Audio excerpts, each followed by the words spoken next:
आपका पहला अटेम्प्ट को 27 से स्टार्ट हो 27। रहा है ना? Yes sir. यस मैंने सर। देखा कि मैक्सिमम लोगों के 27 से ही स्टार्ट हुए, मैक्सिमम। मतलब it's not at my place, maximum लोगों के 27 से ही। तो 40% आया था, एक जगह सर्वे देखा था मैंने। हाँ। तो सर आप अभी डरा ये क्यों? डेटा ऐसा क्यों है आई डोंट नो, बट आज है 19 और आपको 27 से आपका पहला अटेम्प्ट स्टार्ट होगा, अगर आप बीआर वाले नहीं है तो। एंड आपके पास ले दे करके 8 दिन बचे हैं। तो what should be the action plan? देखो, मंडे ट्यूसडे वेंसडे ये 3 दिन आपको तीनों सब्जेक्ट में जम के थियरी पढ़ना है। नो प्रैक्टिस, जम के थियरी पढ़ना है। मतलब आपको आता है नहीं आता है डजेंट मैटर, नोट्स पढ़ना है, सीधा सीधा कोरा नोट्स पढ़ना है। बिकॉज आपको you don't know what you don't know, तो आप नोट्स पढ़ोगे तो उसमें मतलब जमे हुए रत्न मिल जाएंगे। एक तो मैं तुम लोगों को कल भी, जैसे आज मैंने लगभग half of the syllabus cover कर लिया, वैसे कल भी हाफ ऑफ द सिलेबस पे मैं टच मारूंगा। तो जो दबी हुई चीजें हैं वो आपको आसानी से मिल जाएंगी। नोट्स पढ़ना है तीनों सब्जेक्ट के, मंडे ट्यूसडे वेंसडे। और इसे अच्छा 27 को कौन सा दिन पड़ता है? सैटरडे पड़ेगा ना? Yes sir. हाँ। Yes sir. तो थर्सडे और फ्राइडे को अवॉइड करना है कि नोट्स नहीं पढ़ना है बहुत ज्यादा। शॉर्ट नोट्स पढ़ सकते हो। एग्जाम्स, जैसे किसी बच्चे का 27 तारीख को एग्जाम है, उसे 26 तारीख को क्या करना चाहिए? पहले 3 दिन का मैंने बता दिया।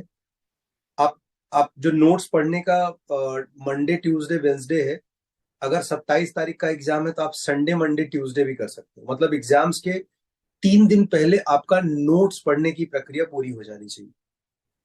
ठीक है? मैंने 27 को संडे मान करके संडे मंडे ट्यूसडे बोला था। तो अगर 27 सैटरडे को है, आप संडे मंडे ट्यूसडे 3 दिन जम करके नोट्स पढ़ो, अच्छे से नोट्स पढ़ो। एक पेपर डेली लिखो, पुराने मेंस के पेपर।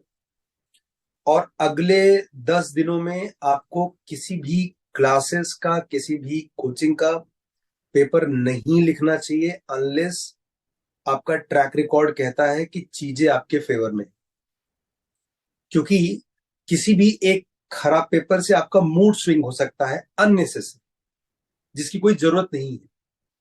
राइट? मतलब आपको सब आता है, बट किसी पेपर में कम मार्क्स आ गया हो सकता है वो पेपर कैलकुलेट करके नहीं बनाया गया, तो आपका अननेसेसरी मूड खराब होगा। That should not happen. तो आप इसीलिए पूरा फोकस मेंस के पेपर्स पे दो। तो is it, I hope it is clear now. If 27 Saturday को आपका पहला पेपर है, संडे मंडे ट्यूसडे 3 दिन जम करके घर में बंद कर लो अपने आप को, पूरा नोट्स लो, अच्छे से नोट्स लो। एंड उसके बाद जो 3 दिन बचते हैं, उसमें आप इन नोट्स को पढ़ते पढ़ते जो आपने पाया कि मुझे थोड़ा कम याद था, उसको साइड में एक पेज पे लिख लेना। उससे रिलेटेड कुछ क्वेश्चन सॉल्व कर लो। उस क्वेश्चन को ढूंढने में ज्यादा टाइम वेस्ट मत करना। आप मुझे मैथ्स का बता देना, ऐसे ही आप केमिस्ट्री फिजिक्स के लिए बता देना, तो जल्दी से बता देंगे कि सोर्स में, क्योंकि टीचर को तो सब रटा है। यहां से कर लो, हो जाएगा तुम्हारा काम। तो जैसे पढ़ते समय आपको लगे कि ये वाला चीज अच्छे से याद नहीं आ रहा है, तो उसको साइड में हाईलाइट कर लो। पीएनसी का ये वाला पार्ट मुझे अच्छे से, मल्टीनोमियल थ्योरम या जो भी नाम है याद नहीं था, उसका क्वेश्चंस कर लेना। ये हो गया आपका वेंसडे थर्सडे फ्राइडे का प्लान। सैटरडे को एग्जाम है, एग्जाम्स के एक दिन पहले क्या करना चाहिए? एक दिन पहले आपको बहुत लंबा चीज प्लान नहीं करना चाहिए, मुझे आज केमिस्ट्री खत्म कर देना है, फिजिक्स खत्म कर देना है, मैथ्स खत्म कर देना है। It should be limited with the short notes. अगर आपने कोई बड़ी चीज प्लान करी ना, आप कॉन्फिडेंट नहीं रह जाओगे, क्योंकि वो बड़ी चीज पूरी नहीं होगी। कॉन्फिडेंस एक ऐसी चीज है बॉस, कि जिसमें आपने जो प्लान किया अगर वो नहीं मिला तो आपके कॉन्फिडेंस के धज्जे उड़ जाएंगे। तो इसलिए कुछ ऐसा प्लान करने की जरूरत नहीं है, और जरूरत भी नहीं है, सच में जरूरत नहीं है। आपने इतना सारा काम 2 साल 3 साल में कर लिया है कि आपको उसकी जरूरत ही नहीं। तो सैटरडे को बहुत ही शॉर्ट एंड स्वीट रखो। सुबह आपका पेपर है, आपको किसी भी हालत में शाम को 6 बजे के बाद पेपर पढ़ाई करना बंद कर देना चाहिए। ये बहुत लोग हैं जो इसे कंट्रोल नहीं कर पाते। मैंने इसके एडवर्स इफेक्ट दिखे हैं कि अगर आप शाम तक पढ़ते ही रहते हो तो आपका निगेटिव ही बढ़ता है उसमें। आप आराम से चिल मारो, मेक इट मेमोरेबल। कुछ वॉक पे चले जाओ, कुछ ऐसी एक्टिविटी कर लो जिसमें फिजिकल एक्टिविटी, बहुत ज्यादा एक्सर्ट मत करना, मतलब नॉर्मल में रखो, बट पढ़ाई से दूर करो। ऐसी हर एक चीजें करो जो तुम्हें पढ़ाई से दूर कर दे। आपको पढ़ाई के बारे में, एग्जाम्स के बारे में सोचना ही नहीं। अगर आपको लाइफ में सफल बनना है तो आपका कल एग्जाम है, आप अपने आप को इतना बढ़िया सुंदर बनाओ, कल एग्जाम्स के बारे में आज तुम नहीं सोच रहे हो। अगर आपने ऐसा कर लिया तो यू आर कामयाब। नहीं तो क्या होगा, मैं हर साल एक बच्चे, ऐसा दो बच्चे से मिलते हैं जो पूरी रात जगते कि कल पेपर है। मतलब होशियार बच्चे हैं, वो एग्जाम मैनेज कर लेते। जैसे लास्ट ईयर आयुष गुप्ता का था, पूरी रात जगा, रैंक उसका 600 के आसपास था, बट मुझे पता है कि वो बच्चा आराम से 100 के अंदर भी मार सकता। अक्षय ईयर को ले लो, अक्षय ईयर पूरी, मम्मी मेरे से रिक्वेस्ट कर रही कि साहब इसको भगाओ, पढ़ाई हटाओ इसको। रैंक उसका 260s में था, 230 या 260। गया आईआईटी बॉम्बे, सब कुछ ठीक था, लेकिन मुझे पता है कि वो टॉप 50 वाला बच्चा था। तो ये गलती बिल्कुल ना करो। अगर आप किसी भी समय कल के पेपर के बारे में या उसके होने वाले रिजल्ट के बारे में सोच रहे हो, तो सच में ये अच्छी बात नहीं है। अगर बहुत सक्सेसफुल बंदा होना है तो आपके अंदर ये इम्यूनिटी, अपने शरीर पर, अपनी इंद्रियों पर इतना अच्छा नियंत्रण होना चाहिए कि कल क्या होगा मैं डिसाइड करूंगा, वो एग्जाम्स डिसाइड नहीं करेगा। तो अगर आप पूरी टाइम एग्जाम बन के रखोगे और रात भर उल्लू की तरह जगे रहोगे, तो एग्जाम ही डिसाइड कर रहा है ना। एग्जाम अपने, एग्जाम कल होगा, उसने आज से ही आप पर हमला कर दिया। तो आपको इस चीज से बिल्कुल बचना है। सेकेंड पार्ट, अगर मान लीजिए किसी का पेपर 28 को है, तो वो 27 के पेपर्स को देखना चाहिए, नहीं देखना चाहिए। देखिए, अगर 28 को पेपर्स है तो 27 के पेपर्स को बिल्कुल देखना चाहिए, बट पेपर को सॉल्व करने की कोशिश नहीं करना चाहिए। क्योंकि क्या होता है, 28 को आपको एग्जाम है, आप 27 पूरा दिन जो टास्क मैंने 26 वाला बताया है, कुछ उसी के इर्द गिर्द आप ऑलरेडी बिजी होगे। तो जैसे ही आप 6 घंटे का पेपर उसमें ऐड करोगे ना, तो आप समझ रहे हो ना कि आपको 1 लीटर पानी की बोतल में 5 लीटर पानी डालना है। तो आपने जबरदस्ती डाल दिया तो बॉटल फटेगा, बॉटल मतलब तुम। तो इसलिए मैं बोल रहा हूं कि उसमें ये 6 घंटे का टास्क फिट हो ही नहीं पाएगा। अब किसी ने बोल दिया कि साहब पेपर देख के जाना, तो आपको लगा कि साहब उस 24 घंटे को मुझे 48 घंटे बनाना है, यू विल बी सिक। आप अंदर, मतलब शरीर फट नहीं जाएगा, लेकिन अंदर से गट आपका जवाब दे देगा और आप पैनिक एंड एंग्जाइटी सबके घनघोर शिकार बनेंगे। उससे बचने का सबसे साधारण तरीका है, आप उस 3 घंटे के पेपर देखो, अगर सोल्यूशन आ चुका है तो सोल्यूशन के साथ ही देखो, see the question, make an idea, नीचे सोल्यूशन देख लो। और ये बात याद रखना, अगर उस 30 क्वेश्चन में या 90 क्वेश्चन में आपको 10-15 नहीं आए, तो आपको बार बार ये बगल में लिखना है कि कौन सा मेरे को 75 ही करना था, और 75 में 60 भी करेंगे तो हमारा काम हो जाता है। हमको उधर मार्क्स का दुकान नहीं खोलना है। मतलब, और एक बात बताऊं, जब आप अपना पेपर सॉल्व करते हो तो आपका रिदम बहुत अलग होता है। जैसे अभी मैं बोलूं दौड़ो, वो लोग साहब बहुत थके हैं, सुबह से क्लास है, कैसे दौड़े।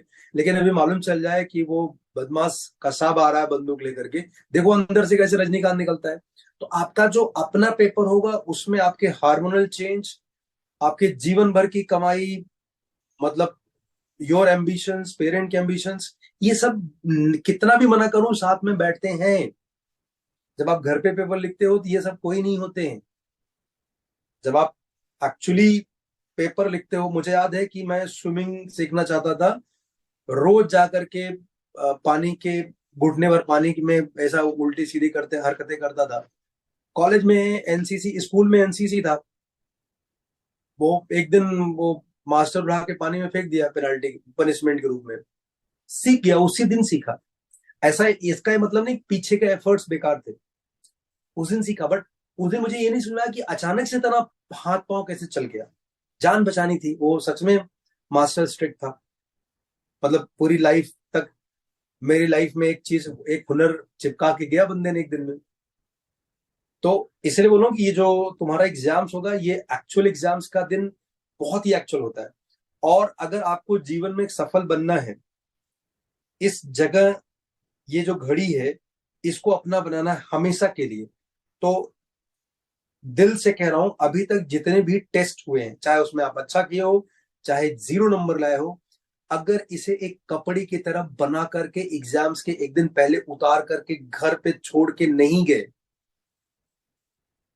तो फिर आप समझ लो कि आप सफलता से दूर ही जा रहे हो।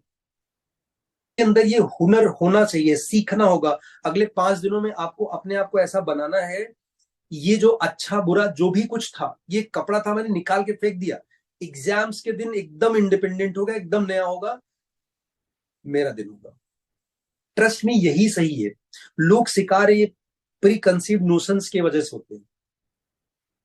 मतलब आप पहले क्या किया उससे कोई फर्क ही नहीं पड़ता। हर साल मुझे याद है, यश पंडित करके बच्चा था, एग्जाम्स के एक दिन पहले 30 नंबर लाता है, एक्चुअल एग्जाम में 200 नंबर लाता है। हार्दिक पाटिल एग्जाम्स के एक दिन पहले 20 नंबर 27 नंबर लाता है, और लगातार 3-4 पेपर में बहुत ही खराब होता है। उसी का भाई एक इधर अपनी क्लास में बैठा है, अभी उसका नाम मैं नहीं लूंगा, लेकिन चौधरी साहब को बुरा लगेगा। मतलब ही हैज बीन क्रूजिंग, लेकिन लास्ट 5 दिन 6 दिनों से इनके मार्क्स कम आ रहे हैं। मम्मी को नहीं समझ में आ रहे, लेकिन मुझे समझ में आ रहा है क्या प्रॉब्लम है। प्रॉब्लम ये है, कोई एग्जाम्स में घुस चुका है, एग्जाम ने इस पर हमला कर रखा है। पर ठीक है, मैं भी ऐसी आसानी से थोड़ा छोड़ता अपने बच्चों को। तो लास्ट ईयर हार्दिक पाटिल का भी यही सीन था। एग्जाम्स के एक महीने पहले तक तो भाई साहब उड़ रहे थे, अचानक से उनमें आ गया साहब हमसे तो ना होगा, और उसका असर मार्क्स में भी दिखाया। उन्होंने प्रूव करना चालू कर दिया कि एग्जाम्स के दिन का रिजल्ट ही नहीं, पहले से देख लो मैं खराब हूं, accept me. I accepted. IIT Bombay में बैठा है, जबकि एग्जाम्स के एक दिन पहले 27 मार्क्स आया था। तो आपको ये हुनर सीखना होगा कि एग्जाम्स के एक दिन पहले ये सारे कपड़े मार्क्स वाले निकाल करके बाहर घर में ही छोड़ दो, तभी आप एग्जाम अच्छे से दे पाओगे, अदरवाइज ये आपका बहुत नुकसान करेंगे। और जैसे जिन लोगों का थर्ड डे एग्जाम है, मान लीजिए आपका 28 की शाम को एग्जाम्स, क्या 28 की मॉर्निंग का पेपर देखना चाहिए? बिल्कुल नहीं देखना चाहिए। फिर से, क्योंकि आप 28 की इवनिंग का पेपर का आपका एक पहले से शेड्यूल है कि मैं ऐसे फ्रेश हूंगा, इतने टाइम ये करूंगा। मान लीजिए 28 की इवनिंग में आपका पेपर है, तो आपको सुबह 10 बजे के पहले जो भी पढ़ना है, शॉर्ट नोट्स, जो भी पढ़ना मतलब शॉर्ट नोट्स। देखो, एज ए टीचर मैं 2 चीजें आपको रिकमेंड करूंगा जो एग्जाम्स के पहले दिन होना चाहिए। शॉर्ट नोट्स, जितने भी पेपर आपने पीवाईक्यू के या अपने क्लासेस के अच्छे वाले किए हैं, उसमें जो गलत हुए क्वेश्चन या जो वाव वाले क्वेश्चन थे जिसमें कुछ नया था, शॉर्टकट्स था, वो आपने अगर गैदर करके रखा है तो उन्हें ही देखना चाहिए। अच्छा, अगर मुझे शॉर्ट नोट्स में और रिव्यू करने में ध्यान देना हो, तो प्रियोरिटी ऑर्डर क्या होना चाहिए? शॉर्ट नोट्स, सबसे ज्यादा प्रियोरिटी ऑर्डर शॉर्ट नोट्स, क्योंकि शॉर्ट नोट्स में आपको ना कुछ कंसेप्चुअल चीजें छूटेगी नहीं। एंड सेकंड पे आपको ये रिव्यू वाले क्वेश्चंस देना चाहिए। रिव्यू वाले क्वेश्चन मतलब आपने पहले पेपर दिए हैं, रिव्यू किए हैं, आप लास्ट टाइम कर सकते हो। पेपर देकर के रिव्यू करोगे थोड़ा स्कैरी हो सकता है।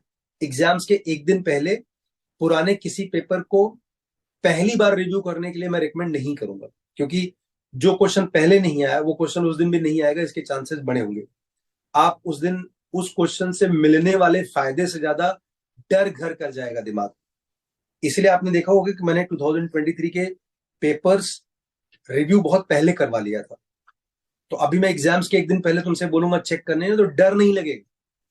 लेकिन जो तुमने रिव्यू 2023 का पेपर का किया था, अगर यही रिव्यू मैं एग्जाम के एक दिन पहले करवाता, डर लगता नहीं लगता?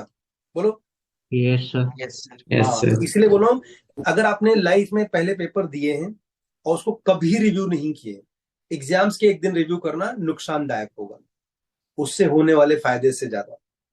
तो कहना यह है कि लास्ट के 6 डेज में थियरी इनकॉर्पोरेट ज्यादा करो, डर को दूर रखो अपने से। और डर क्यों आते हैं उसके रीजन समझा दिए मैंने, कपड़े बना करके उतार दो उन्हें। और नए क्वेश्चंस बिल्कुल ना करो, नए पेपर्स बिल्कुल ना करो, किसी क्लासेस के पेपर्स बिल्कुल ना करो। अगर आप 250 के ऊपर हो तो जो मर्जी करो, कोई फर्क नहीं पड़ता। जैसे अपने यहाँ गुप्ता साहब है, उनको आप कोई भी पेपर दे दो वो खा जाएंगे। तो ये क्राइटेरिया है। बाकी जो मतलब 200 आसपास वाले हैं, नीचे वाले, उनके लिए रिकमेंड करूंगा किसी क्लासेस का पेपर में इंडल्ज होने की बिल्कुल जरूरत नहीं इस टाइम पे। मैं वापस कमिंग टू द अगर किसी का इवनिंग में पेपर है तो सुबह उसे उस दिन हुए पेपर को क्यों नहीं करना चाहिए। वो खत्म होगा 12-1 बजे, आपका पेपर चालू होगा 3 बजे, तो बीच में बचे 2-3 घंटे, और वो उसका पेपर और उसका सोल्यूशन आने में 1-2 बज जाएगा। तो आप बेसिकली क्या करोगे ना, 90 क्वेश्चन 1-2 घंटे में आ, देखने की कोशिश करोगे। उसमें कोई भी एक क्वेश्चन आपका मूड खराब करने के लिए काफी है। एक क्वेश्चन आपको नहीं आया, अब आप लोग एक साला इतनी अच्छी तैयारी होने के बाद जब मुझे यही नहीं आ रहा तो मेरे में क्या होगा। और मान लीजिए तुम्हारे पेपर में कोई एक क्वेश्चन पहला ही धमाकेदार निकला, तो आपका प्री कंसीव नोशन वहां सरकार बना करके बैठ जाएगा। तो इसलिए इससे बिल्कुल बचना चाहिए। और ये 5-6 दिनों को थोड़ा सा होलिस्टिक बनाओ, मतलब घर में माहौल अच्छा बनाओ, पेरेंट्स के साथ थोड़ा अच्छा इन्वॉल्वमेंट रखो। मतलब ट्राई टू एजुकेट एवरीवन कि पेपर्स के बारे में बहुत ज्यादा बात नहीं करनी चाहिए हम लोगों को एग्जाम्स के पहले। पेरेंट्स को भी ये पता होना चाहिए कि they should not continuously ask this question ki how is your preparation, are you confident, right? This is not right time to ask for those things. ये टाइम है कि आप कुछ ऐसी चीजें ना खाएं जो जिससे आपका गट पेट खराब हो सके। बहुत सारे लोग थोड़े टेंस होते हैं, तो वो टेंस में आपको मसालेदार चीजें और मीठी चीजें बहुत पसंद होती हैं, और ये दोनों नॉर्मल लाइफ में पता नहीं चलता, लेकिन जब आप ऑलरेडी टेंस हो तो आप इसकी मात्रा कितना ठूस रहे हो पता नहीं चलता है। और इसका बैड इंपैक्ट ये होता है कि आप बन चुके होते हैं गैस सिलेंडर, राइट? आप आपके आसपास लोग नहीं बैठ रहे हैं, इसका कारण ये नहीं कि लोग डर रहे हैं कि आप डर जाओगे, मतलब आप खुद एक नेचुरल, समझ गए ना? तो आप उससे बचने के लिए एग्जाम्स में भी आपका माहौल थोड़ा अच्छा रहेगा। उस बच्चे के जो बगल में आपके बैठा है उसकी मेमोरी भी ठीक रहेगी। जैसे लास्ट ईयर एक कन्या ने बताया कि उसने मास्क जरूरत नहीं थी लगाया, कोई नहीं लगाया था, बट उसे मास्क लगाना पड़ा बिकॉज बगल वाला मूली के पराठे खा के आया था। तो वो बोली कि मैं बहुत गुस्सा हुई कि मैं एक ही मास्क क्यों लेके गई, 2-3 लेके जाना चाहिए था। और एक कन्या ने एडवांस के टाइम बताया था कि उसके बगल में एक बच्चा मतलब उल्टियां कर रहा था, तो 2-3 तो जाकर के बाथरूम में कराया, इट वॉज नॉट इनफ, तो बकेट लाया गया उसके लिए। तो दैट कन्या कुड एक्सप्लेन दैट कि मैं जान सकती थी कि इसने 2-3 दिनों में क्या क्या खाया होगा, पालक अगर भगवान चाहे। तो समझ रहे हैं ना, मतलब आप इससे भी देश पर उपकार कर सकते हैं, देश प्रेम इसमें भी दिखेगा। अगर आप पेपर लिखने जा रहे हैं तो आपके व्यवहार से बगल वाला पीड़ित नहीं होना चाहिए। तो आप जो भी ऊट पटांग चीजें खा रहे हैं इसे आप बचें, एटलीस्ट एक हफ्ते के लिए बाहर की चीजें बहुत ना खाएं, मसालेदार ना खाएं, बहुत स्वीट्स बहुत ज्यादा ना खाएं, और उचित मात्रा में सोएं और पानी पिए। अननेचुरल शेड्यूल बिल्कुल नहीं रखना चाहिए कि आप रात भर 3 बजे तक उल्लुओं की तरह जगह करके पढ़ रहे हैं, क्योंकि आपका जब अभी जो साइकिल है ना, ये आपका एकदम बहुत नेचुरल होना चाहिए। सुबह आपको 6-7 बजे उठ जाना चाहिए, मतलब you have to activate this part. देखो जैसे एक पुजारी होता है ना, वो सुबह उठ करके 5 बजे पूजा करने जाता है, 5 से 6 का टाइम वो पूजा करता है। अब उसकी जीवन में ये 5 से 6 बस चुका है, और वो 5 से 6 में इतना, हम तुम 5 से 6 आंखें नहीं खोल पाएंगे। मुझे याद है कि अभी 1-2 दिन पहले मुझे मेरी वाइफ को वाइफ एयरपोर्ट, कल ही तो शायद था, एयरपोर्ट छोड़ने जाना था। तो उसको कुछ 3-4 बजे, मैंने पहले डिसाइड किया था कि ओला लेके निकल लेना, पर ठीक है बच्चे जिद करने लगे तो मुझे जाना पड़ा। 3 से 4 मेरी आंखें नहीं खुली, क्योंकि मैं नेचुरली उस टाइम पे सो जाता हूँ। अब उठाए जा रहे हैं, मैं इधर उठ करके दूसरे बाथरूम में घुस गया, बच्चे पीट रहे हैं कि जल्दी करो। तो पंडित पुजारी ने वो उस टाइम को अपना इतना इफेक्टिव बना रखा है कि 5 से 6 में युद्ध भी लड़ सकता है, पूजा भी कर सकता है। तो आपको अगले 6 दिनों में ये अपने टाइम को मास्टर करना होगा कि आपका 9 से 12 या 3 से 6 जो भी शेड्यूल आए ना, आप एक्टिव हो। अगर आपको रात को 3 बजे तक सो रहे हो, जग रहे हो अभी, और सुबह 10 बजे तक, आंख खुलना नींद से जागना नहीं होता है। आप आंख तो खुल जाएगी, आप आंखों में जबरदस्ती कर सकते हो, बट बॉडी हार्मोनल चेंज ये आपके साथ नहीं रहेंगे। तो आपको अभी से एक नेचुरल साइकिल बनाना चाहिए। 12 बजे, 11:30 दैट्स इट, उसके बाद आपको जगना नहीं है। सुबह 7 बजे उठना है, दिन को एक्टिवेट बनाओ, उस टाइम स्लॉट में जरूर काम करो जिस टाइम स्लॉट में एग्जाम्स होते हैं, जैसे 9 से 12 और 3 से 6। मतलब इफेक्टिव काम करो, अलर्ट बनाओ अपने आप को, टाइम को अपने हाथ में बनाओ, टाइम को अपने फेवर में बनाओ। ये बहुत जरूरी है, तो आपका टाइम साथ देगा। और बाकी आई थिंक ये अगर आपने कर लिया, और पेरेंट्स में बोलूंगा ना, ये जैसे फिल्मी थॉट नहीं है कि माँ बाप की सेवा करो या माँ बाप भगवान है। मतलब ये कुछ ऐसी चीजें, जैसे अ, मैं भी कहाँ तो लिख रहा था मैं कि बहुत सारी चीजें ना ये सीमित होती है।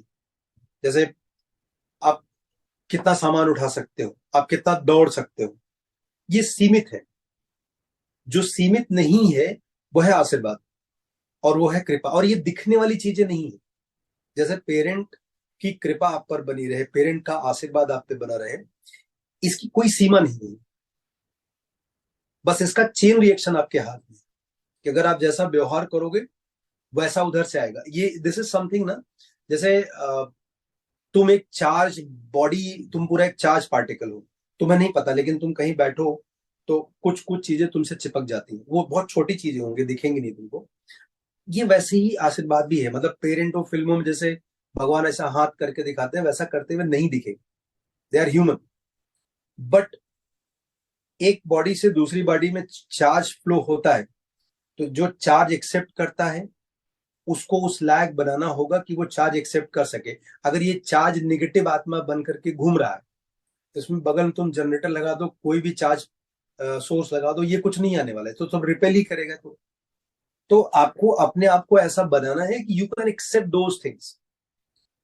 मैंने अपनी जो अभी थर्ड नॉवेल है उसमें लिखते समय एक जगह एक प्रसंग था, तो उसमें एक कैरेक्टर बोलता है कि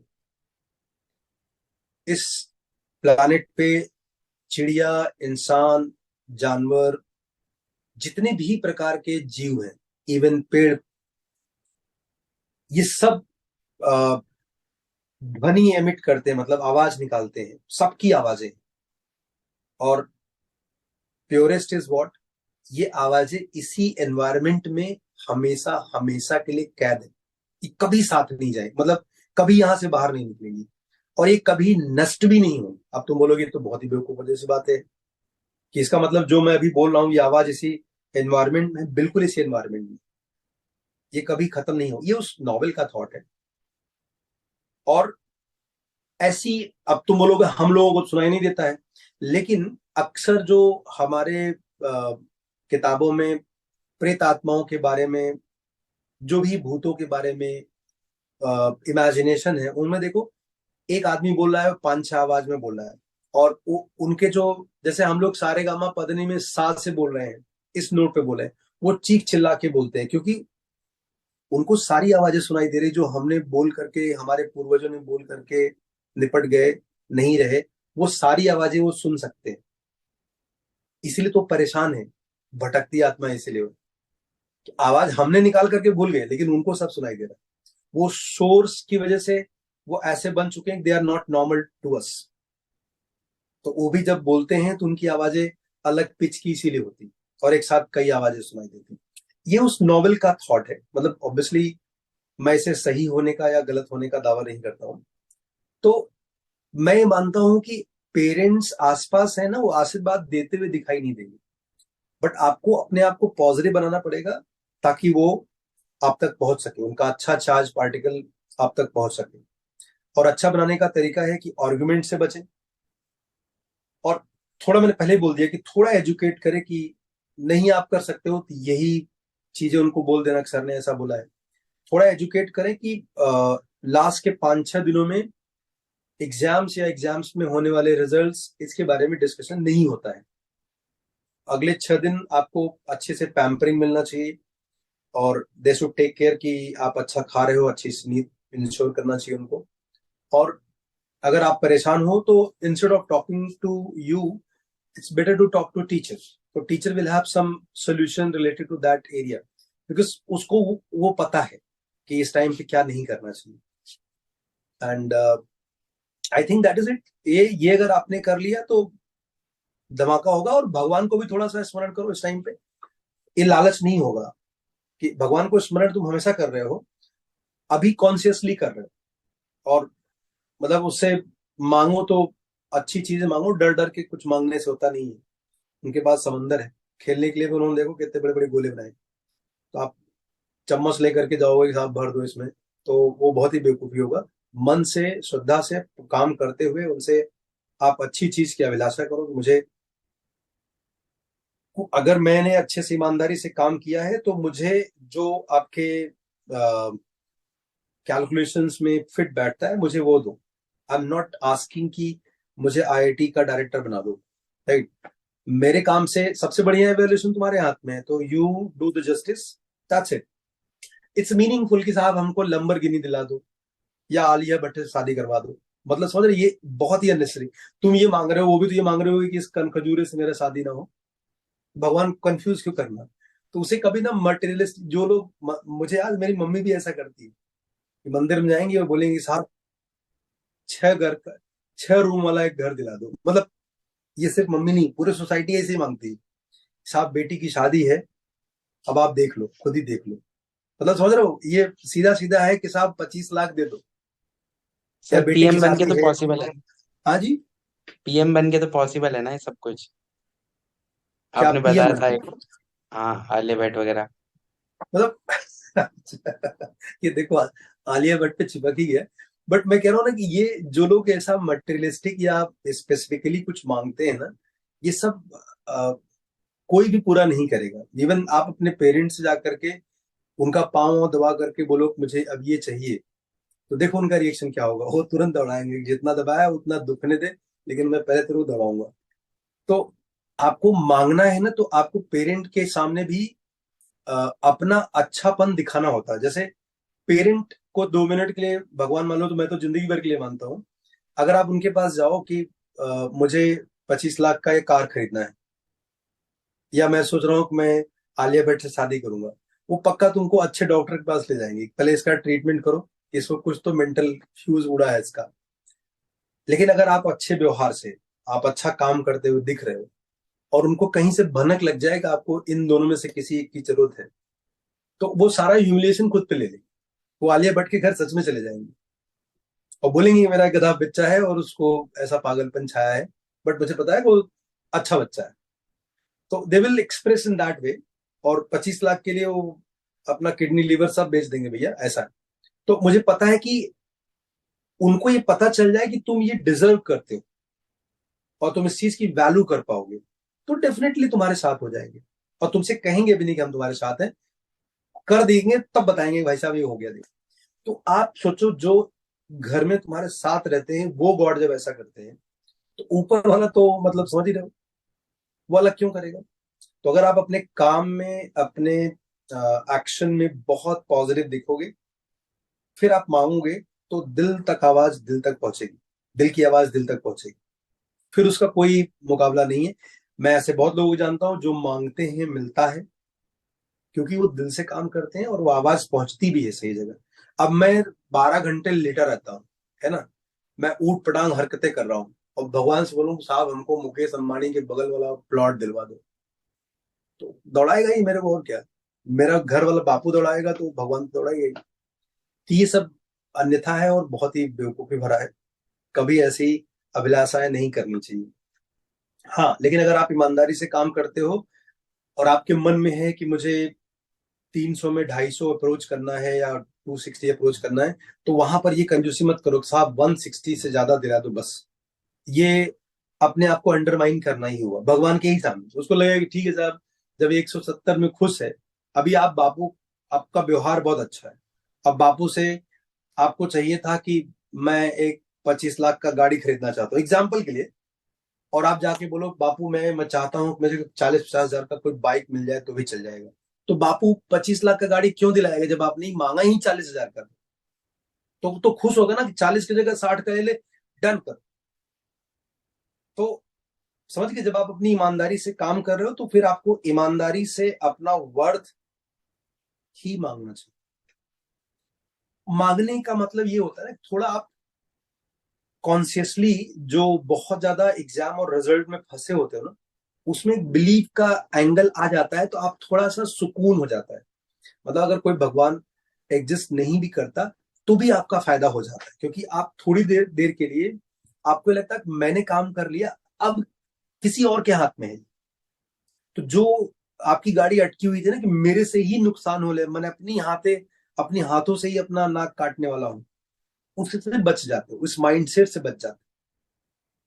समझ रहे हो? मेरा मेरा आपको इस एंगल में डालने के लिए सिर्फ यही रीजन था। नॉट सेइंग कि आप एकदम पंडित वंडित बन जाओ और चंदन विंदन लगाकर घंटी वंटी लेके अगले 6 दिन मंदिर में बैठ जाओ कि साहब आप तुम ही करो, तो मैंने पढ़ चुका है। मेरा सिर्फ ये था कि इस टाइम पे जो बहुत एंग्जाइटी और आ, बाकी सब कीवर्ड्स आते हैं, उससे बचने का एक बहुत अच्छा तरीका है कि आप थोड़ी देर के लिए सब कुछ टाल दो।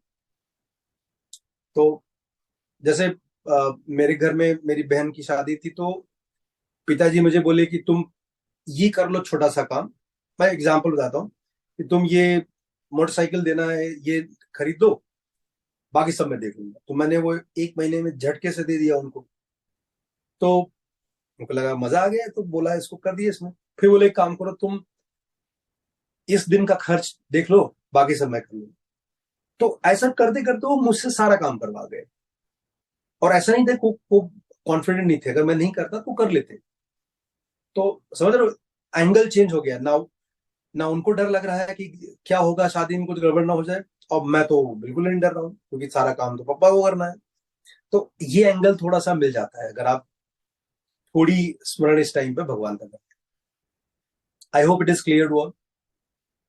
और मैं फिर से लास्ट में रीट्रेट करूंगा कि अगर आपको एंग्जाइटी होता है तो आप ये मत सोचो कि एग्जाम्स का रिजल्ट आपकी लाइफ में कुछ अच्छा बुरा इम्पैक्ट डालने वाला है। अगर एग्जाम से ही लोग अच्छे बनते तो आईआईटी नहीं क्लियर कर पाने के बाद मणिपाल से बीटेक करके सत्या नडेला नहीं बन जाता।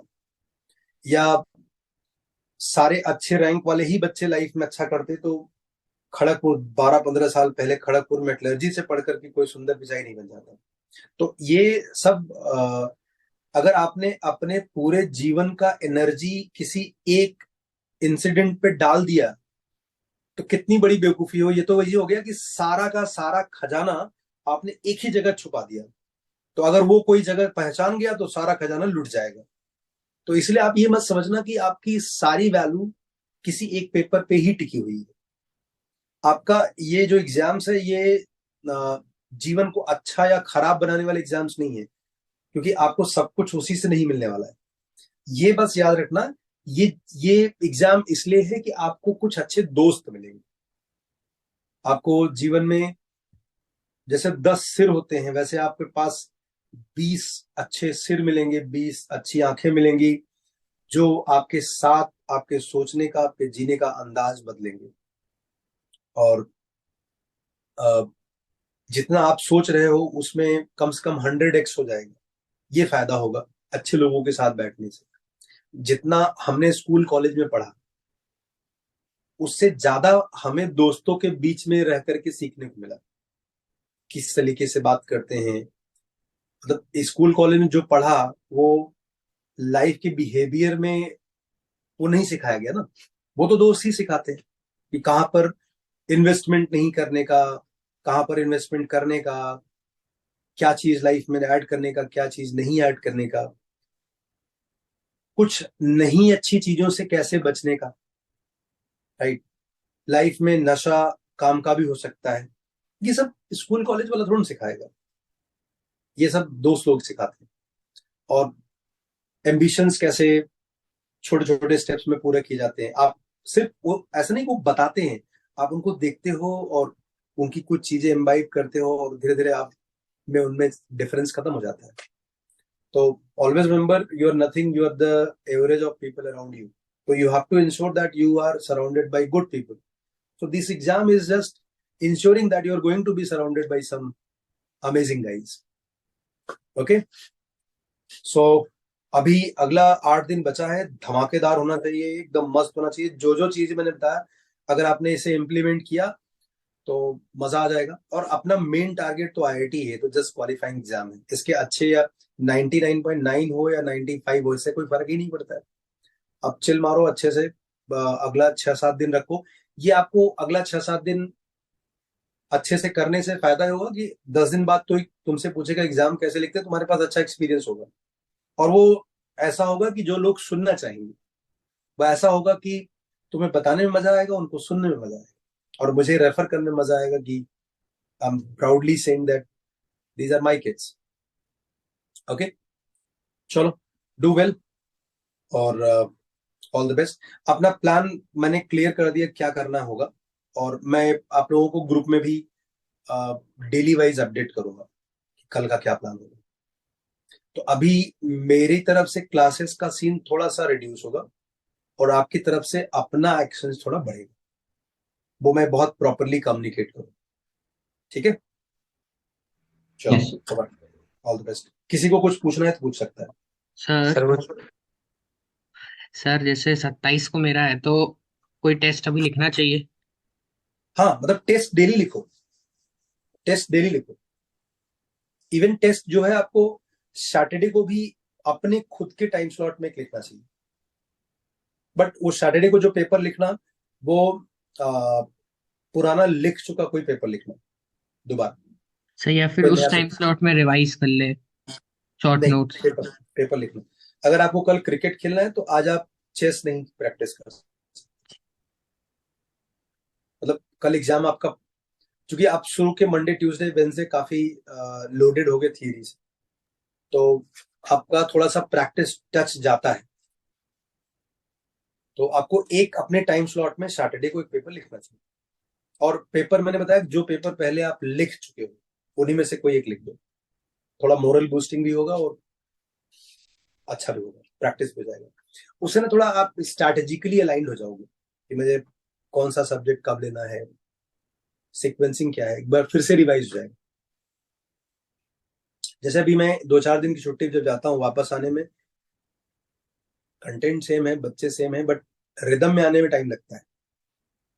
तो अब ये बता नहीं पाते, बट बहुत आसानी से रिदम में 1-2 दिन लग जाता है। तो अगर आप 1-2 दिन बहुत अच्छा से पेपर नहीं लिख रहे हो, तो अचानक से संडे को जब पेपर लिखने जाओगे ना, तो तुम्हारा एफिशिएंसी डेफिनेटली हर्ट होगा, मतलब 25% के आसपास हर्ट होगा। तो इसलिए आप सैटरडे तो बिल्कुल इंश्योर करो पेपर लिख रहे हो, पेपर अच्छे से लिख रहे हो, एक्चुअल पेपर की तरह लिख रहे हो अपने टाइम स्लॉट में, no doubt in that, no confusion. Okay sir. और सर किसी को फ्राइडे को लिखेंगे, सैटरडे को पेपर है तो फ्राइडे तक तो कोई, मतलब फ्राइडे तक तो लिखना ही लिखना है, उसमें तो कोई दिक्कत ही नहीं ना। डेली आप 3 आवर्स का पेपर लिखो। देखो, थियरी पढ़ करके, नोट्स पढ़ करके आप वो जो गड़बड़ चीजें हैं उसको हाईलाइट करोगे, पेपर लिख करके भी तो आप हाईलाइट करोगे सर। तो पेपर लिखो, बट मैं ये बोल सकता हूँ ना कि आप लास्ट वीक में जो पुराने लिख चुके पेपर्स है ना उसको दे दो, नए पेपर मत लिखो, पूरा वीक की बात सर करो। अभी मतलब पूरा हम यही जो पेपर लिख चुके हैं वही लिखे हैं? हाँ, जैसे 19 का पेपर्स लिख सकते हो, 2019 का 2023 का मिक्स करके पेपर लिख दो, वीक मतलब पूरे वीक में एक पेपर डेली लिखना बहुत जरूरी है। मैं बोला ना कि जिस मोड में पेपर होने वाला है, अगर वो मोड आपने प्रैक्टिस नहीं किया ना, आपके लिए वहां पर थोड़ा हर्ट होगा, आपकी efficiency, selection of questions, strategy सब अचानक से एग्जीक्यूट नहीं कर पाओगे। आप लास्ट वीक में इसे फाइनली कर लो कि जो पेपर्स आप पहले 19 का लिखे हो, 23 का लिखो, उसको मिक्स करके दे दो। मिक्स इसलिए बोलो, 19 थोड़ा इजी पेपर था, 23 अच्छा पेपर था, तो एक दिन 19 एक दिन 23 करके लिख दो। सर 19 बस मैथ में इजी था, वो फिजिक्स केमिस्ट्री में अच्छे था। हाँ, तो ओवरऑल मतलब आपको अच्छा एक्सपोजर मिल जाएगा। I agree with you. Sir मैं भी वही मतलब फॉलो करूं, मेरा 30 तारीख को पेपर है तो।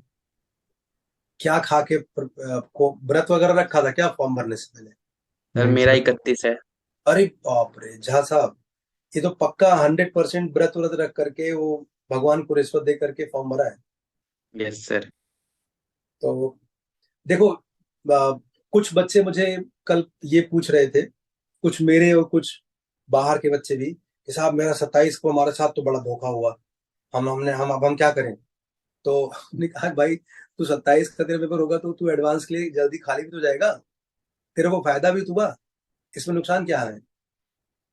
तो बगल वाला एक सुन रहा है, सर मेरा इस हिसाब से 31 को है, मेरा तो बड़ा नुकसान हो गया। हमने कहा भाई, इसको बगल भगाया इसको 27 वाले को। हमने कहा तेरे को 4 दिन और मिलता है, तू ये देखना कि तेरे को 4 दिन और अच्छा से पढ़ने को मिला। ये दौड़ के वापस आया, साहब आप देखो मेरे 4 दिन नहीं मिला ना।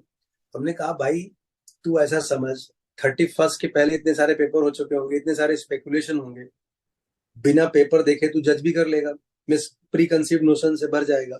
तो हर एक के अपने फायदे और नुकसान है, मतलब दोनों ही बच्चों को समझाने में मैं खुद कंफ्यूज दिख रहा हूँ। इससे कोई फायदा कोई नुकसान नहीं, just a day, that's it. इसको आप किसी फायदे नुकसान के चश्मे से मत देखो। बट हाँ, जिनका 27 है obviously they are very much ready for advance, तो उनके पास अगले 3-4 दिन बहुत अच्छा है। एक आध दो दिन ब्रेक करके, एक दिन ब्रेक करके फिर वो एडवांस के लिए लग जाएंगे। Nothing wrong in that. 31st वाला है, उसको 2-3 दिन और थोड़ा पेपर्स का आइडिया रहेगा, और आइडिया मिलेगा तो थोड़ा अच्छे से एग्जीक्यूट कर पाएगा क्या और पढ़ना है। तो नथिंग रॉन्ग इन दैट, सबके लिए फायदा ही है। ठीक है, I hope it is clear to all. Sir hmm sir तो जो रिवीजन के 3 दिन बोले थे उस टाइम पे भी पेपर लिखना ही है ना, कि हाँ, कंटिन्यू करना पेपर डेली लिखना है। मैं कह रहा हूँ ना, संडे से आप पेपर लिखो, पुराने वाले जो कर चुके हो वही पेपर लिखो, नया ओके पेपर मत लिखो। ओके। चलो बाय बाय, मिलते हैं हम रात लोग रात आना है। Wish you all the best for mains. अभी ये मेंस का पूरा वीक आ रहा है, और जो जो मैंने बताया प्लीज आप उसे अप्लाई करो। सर कल क्लास नहीं होगी? कल क्लास होगी ना, कल तो रिव्यू है अपना। सर आज रात आना है। आज रात पेपर कौन सा है मालूम है ना? आज कौन रात सा है sir? Group true and false return. ऐसा रिटर्न बताना नहीं मतलब? चाहिए था। हाँ जी, रिटर्न मतलब रीजन भी देना है? नहीं नहीं, पहला पार्ट था ना वो, हाँ, पार्ट 1 था वो। आज पार्ट 2 है। अच्छा। पार्ट 1 के ग्रैंड टॉपर। सक्सेस के बाद पार्ट 2, ये भी पुराना ही पेपर है, मतलब 2006 से बच्चे लिख रहे हैं। सर पार्ट टॉपर के 1 में तो कितने आए लोग मजा उसमें? आया था ना। पार्ट 1 में टॉपर के कितने आए? इस समय टॉपर इस बार जो आया है, आई थिंक अभिषेक अय्यर है, अक्षय अय्यर का भाई। 33। कितना है उसका? 33। हाँ, 32-33। सेकंड हाईएस्ट है ईशान जोशी, उसका भी भाई मेरा स्टूडेंट था, वो अभी आईआईटी में। थर्ड हाईएस्ट है अपना ओम चौधरी। अब फोर्थ हाईएस्ट है अक्षत गुप्ता। अक्षत गुप्ता ने बहुत अच्छा नहीं किया था उसमें, और he was badly injured because वो अभिषेक अय्यर के साथ ही पेपर लिख रहा था। उसको कुछ 16 मार्क्स आए थे, पर ठीक है वो सर तो। मेरे भी कुछ इतने ही थे। हाँ, तो यही बोला ना कि गलतियां सबसे हो सकती। तो आज पार्ट 2 है, मजेदार होगा, ये भी बहुत मजेदार होगा। सर अक्षत गुप्ता पार्ट का 1, कौन सा शिफ्ट है? हाँ जी, कौन सा दिन है अक्षत गुप्ता का? क्या पेपर कौन से दिन है? आज? अच्छा, नहीं नहीं, अक्षत वीक। गुप्ता 27 फर्स्ट का ही है, तुम्हारे वाले में भी फर्स्ट डे वाला ही है। तो मतलब मैं देख रहा हूँ ना, फर्स्ट डे बहुत बच्चों का पेपर। आप तो डरा रहे हो सर मेरे। डरा नहीं रहे, मतलब it's good, nothing wrong in that. मतलब ऊपर वाले जो फर्स्ट रैंक होंगे उनमें थोड़ा कंपटीशन बढ़ेगा, और मुझे पता है कि ये लड़का तो 300 में 300 भी मार सकता है। अभी उसको 280 के आसपास आते हैं नेशनल लेवल के जो टेस्ट होते हैं, तो वो तो धमाल करेगा। चलो मिलते हैं, and keep doing good job. और डरना बिल्कुल नहीं है। अगर तुम चाहते हो कि हम अपनी गाड़ी से तुम लोगों को तुम्हारे रेस्पेक्टिव आईआईटीज तक पहुंचाएं, तो डरना नहीं। बस मेरी एक ही गुरु दक्षिणा है कि अगले 7-8 दिन तक दम निडर बने रहो, और प्रक्रिया, तरीका और प्रक्रिया दोनों बताया। फिर भी अगर आपको कुछ कंफ्यूजन हो तो यू कैन रीच आउट, ठीक है। एंड बी फियरलेस, बी निडर, और बस उन चंगू मंगू दोस्तों के बारे में सोचो, इमेजिनरी पिक्चर्स बनाओ। After 4-5 months see how you are correct, how close you are, think about them ना। जैसे बोलते हैं ना कि अनजाना बंदा होगा, और सच में बड़े कमाल के बड़े ही यू नो बड़े कॉमेडियन दोस्त मिलते हैं, बड़े फिरंगी दोस्त मिलते हैं। तू सोच ना, तुम्हारा दोस्त हो सकता है तमिलनाडु के किसी गांव में बैठा हो, कर्नाटका में बैठा हो, बंगाल में बैठा हो, क्या पता तुम्हारे शहर का कोई बच्चा जिसको तुम कभी नहीं जानते थे पूरे 4 साल साथ आ रहे हो, साथ जा रहे हो, कुछ भी हो सकता है। तो मतलब मुझे बहुत एक्साइटमेंट होता है ये जानकर कि तुम्हारे दोस्त कैसे होंगे। और मतलब जब कभी कभी ना, जैसे यूट्यूब पे कभी कभी ना अचानक से एक ही बच्चे के बहुत सारे कमेंट्स आते हैं, फिरंगी कमेंट्स, तो मुझे समझ जाता है कि ये 5-6 लोग इसके दोस्त बन चुके हैं। सब अलग अलग जगह के होते हैं, मतलब रोस्ट करेंगे, आपको परेशान करेंगे, फ्राई करेंगे। तो उनके बारे में सोचो, बहुत मजा आएगा। ये एक अननेसरी एग्जाम रिजल्ट के बारे में सोचना ही नहीं चाहिए। इससे तुम्हारा करंट अफेयर्स गड़बड़ होता है। Think about them. चलो, बाय बाय। सर वो टॉपिक्स भेज रहे हैं वीडियो के। हाँ, सब मुझे व्हाट्सअप कर दो, ग्रुप में व्हाट्सअप कर दो, मैं ग्रुप में कर दूँ।